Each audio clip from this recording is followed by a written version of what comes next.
इस दुनिया में कई सारा मज़हब है।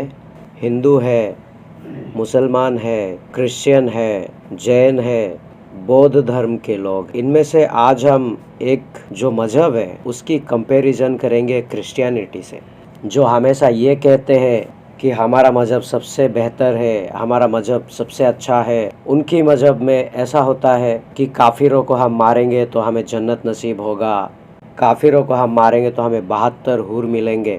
जो नॉन मुस्लिम है उनको अछूत समझते हैं, जो नॉन मुस्लिम है उन्हें एक अलग नज़र से देखते हैं। उन्हें ऐसा लगता है सिर्फ़ और सिर्फ इस दुनिया में मुसलमान ही पैदा हुआ है और मुसलमान ही इस दुनिया में सबसे पहला स्थान उसको ही मिलेगा। वो इसलिए कंपैरिजन बनता है। इस्माइल भी अब्राहम का बेटा था, इसहाक भी अब्राहम का बेटा था। इसहाक से यहूदी निकले, क्रिश्चियन निकले, और इस्माइल से इस्लाम निकला। इस्लाम के बहुत सारे लोग कहते हैं, बहुत सारे मौलाना कहते हैं, जो उनके जिहाद करते हैं, वो सब कहते हैं काफिर को मारेंगे तो हमें जन्नत नसीब होगा, काफिर को मारेंगे तो हमें 72 हूर मिलेगा।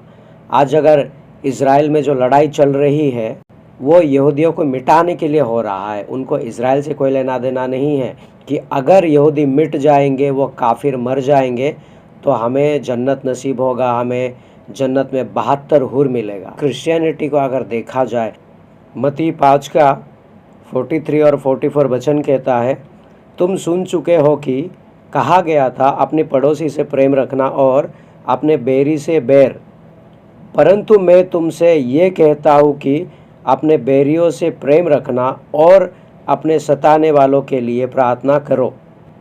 अपने बैरियों के लिए प्रार्थना करो, जो आपको सताते हैं उनके लिए प्रार्थना करो। लेकिन अगर हम इस्लाम में देखें, इस्लाम के लोग हमेशा ये कहते हैं जो नॉन मुस्लिम है वो हमारा दुश्मन है और वो दुश्मन को हम मारेंगे तो हमें जन्नत मिलेगा। पर यहाँ एक चीज़ हमें समझ नहीं आती, अगर आप आम का पेड़ लगाओगे तो आपको खजूर नहीं मिलेगा, उसमें आम ही मिलेगा।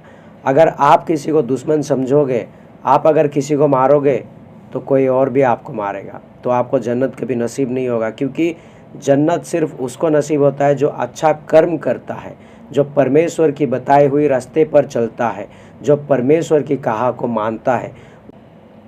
मत्ती 22 का 37, 38, 39 हम पढ़ेंगे। उसने उससे कहा, तू परमेश्वर अपने प्रभु से अपने सारे मन और अपने सारे प्राण और अपनी सारी बुद्धि के साथ प्रेम रख। बड़ी और मुख्य आज्ञा तो यही है, और उसी के समान ये दूसरी भी है कि तू अपनी पड़ोसी से अपने समान प्रेम रखना। आपकी पड़ोस में ज़रूरी नहीं है कि सिर्फ़ और सिर्फ आपके भाई बहन ही रहते होंगे या फिर आपकी मज़हब के लोग भी रहते होंगे, ज़रूरी नहीं है। आपके पड़ोस में हो सकता है कोई हिंदू फैमिली हो, कोई सिख फैमिली हो, जैन फैमिली हो, कोई क्रिश्चियन फैमिली हो।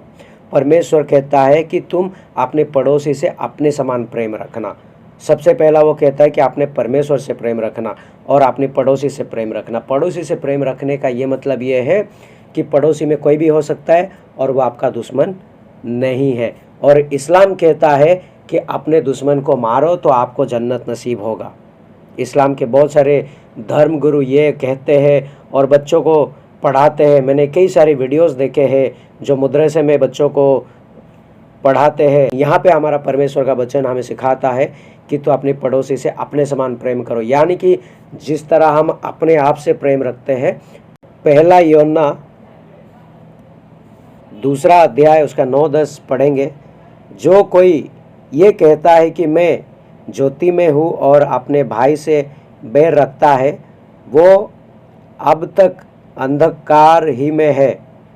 जो कोई अपने भाई से प्रेम रखता है वो ज्योति में रहता है और ठोकर नहीं खा सकता।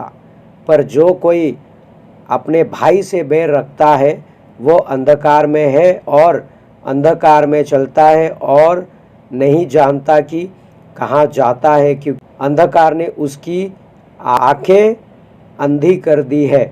यहाँ हमारा परमेश्वर का वचन कहता है, जब आप अपने भाई से प्रेम नहीं रखते, आप अपने भाई से दुश्मनी करते हैं, तो आप अंधकार में चलते हैं। तो आज इस वीडियो को देखने वाले इस्लाम धर्म से ताल्लुक़ रखते जो हमारे भाई हैं, हम उनसे प्यार करते हैं। उन सभी से मैं ये कहना चाहता हूँ, जो आपको सिखाया गया है, जो आपको बताया गया है कि इस्लाम ने हमको ये सिखाया है कि काफिरों को मारो और जो नॉन मुस्लिम है वो हमारे दुश्मन है, ऐसा नहीं है। यहाँ पे हमारा परमेश्वर का वचन कहता है, यदि तू अपने भाई से प्रेम नहीं करता तो तू अंधकार में है, तू अंधेरा में चल रहा है। तो मैं मेरे सारे इस्लाम भाई लोगों से ये कहने की कोशिश कर रहा हूँ, आप लोग भी अंधकार में चल रहे हो, आप भी अंधेरे में हो, आपकी आँखों पर भी पट्टी बांध दी गई है। क्योंकि कोई भी मज़हब, किसी का भी मज़हब ये नहीं कहता है कि किसी लोगों को मारा जाए और जन्नत जाने के लिए किसी की कत्ल की जाए, किसी की मर्डर की जाए। लूका का किताब 17 अध्याय उसका 3 और 4 वचन कहता है, सोचते रहो, यदि तेरा भाई अपराध करे तो उसे समझा और यदि पछताए तो उसे क्षमा कर। यदि दिन भर में वो 7 बार तेरा अपराध करे और 7 बार तेरे पास फिर आकर कहे मैं पछताता हूँ, तो उसे क्षमा कर। हमारा परमेश्वर का वचन हमें माफ़ करना सिखाता है, प्यार करना सिखाता है। कहता है यदि तेरा भाई 7 बार गलती करे तो तू उसे 7 बार माफ़ कर। हमारे बाइबल में ये भी लिखा है कि तेरा भाई अगर 7 बार गलती करता है तो उसको 7 का 70 गुना माफ़ कर, ऐसा लिखा है। और इस्लाम में माफ़ी नाम की कोई चीज़ नहीं होती। अगर किसी काफिर ने गलती की है तो उसको सर तन से जुदा कर दो, उसको मार डालो, हमें जन्नत नसीब होगा, हम जन्नत में जाएंगे, 72 हूरों के साथ वहाँ पे हमें अच्छी ज़िंदगी मिलेगी। अगर हम एक देश में रहते हैं, हमें अगर एक कंट्री में रहते हैं, वहाँ पे रहने वाला कोई अनजान भी वो आपका भाई है। कोई भी मज़हब से ताल्लुक़ क्यों ना रखे, वो आपका भाई है। आपका फ़र्ज़ बनता है कि आप उसे प्यार करो, आप उसे समझाओ, आप उसको सही रास्ता दिखाओ। वो एक भाईचारा है। यूहन्ना का किताब 3 अध्याय उसका 16 और 17वां वचन कहता है, जो हम सभी को पता है, क्योंकि परमेश्वर ने जगत से ऐसा प्रेम रखा कि उसने अपना एकलौता पुत्र दे दिया, ताकि जो कोई उस पर विश्वास करे वह नष्ट ना हो परंतु अनंत जीवन पाए। यहाँ पे हम एक चीज़ देखते हैं कि परमेश्वर ने जगत से ऐसा प्रेम रखा। परमेश्वर ने सिर्फ ये नहीं कहा कि मैं क्रिश्चियन लोगों को प्यार करता हूँ, उन्होंने ये नहीं कहा कि मैं सिर्फ यहूदियों को प्यार करता हूँ, उन्होंने ये नहीं कहा कि मैं सिर्फ रोमन कैथोलिक को प्यार करता हूँ। इस जगत में बहुत सारे मज़हब है, जैसे मैंने बताया, परमेश्वर ने हर किसी को प्रेम किया, इसीलिए उन्होंने अपना एकलौता पुत्र दे दिया, यानी कि यीशु मसीह हमें दे दिया, ताकि जो कोई उस पर विश्वास करे वो नष्ट ना हो परंतु अनंत जीवन पाए। कोई गलत काम करने से पहले सब यही बोलते हैं, अल्लाह अकबर। किसी का गला काटने से पहले, किसी का रेप करने से पहले, किसी की मर्डर करने से पहले ये सारा नाम लेते हैं, क्योंकि आप लोगों को गलत सिखाया गया है। कुरान के मुताबिक आपकी मौलाना आपको सिखाते नहीं है। नॉन मुस्लिम के साथ उनका ताल्लुकात अच्छा नहीं होता, रिश्ता अच्छा नहीं होता। वो हमेशा ये सोचते हैं कि हम मुसलमान हैं, हम एक अच्छा कौम है। और 17वां वचन कहता है, परमेश्वर ने अपने पुत्र को जगत में इसीलिए नहीं भेजा कि जगत पर दंड की आज्ञा दे, परंतु इसीलिए कि जगत उसके द्वारा उद्धार पाए। कि जो कोई उस पर विश्वास करेगा वो उद्धार पाएगा, जगत उसके द्वारा उद्धार पाएगा। यहाँ पे परमेश्वर ने किसी एक के ऊपर उंगली रख के ये नहीं कहा कि मुझे सिर्फ ये कौम को बचाना है। उन्होंने हर एक कौम के लिए, हर एक मज़हब के लोगों के लिए, उन सभी के लिए अपना प्राण दिया।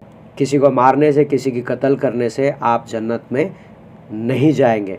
तो मैं धन्यवाद करता हूँ आप सभी का इस वीडियो के अंत तक बने रहने के लिए। प्रभु आप सभी को आशीष करे।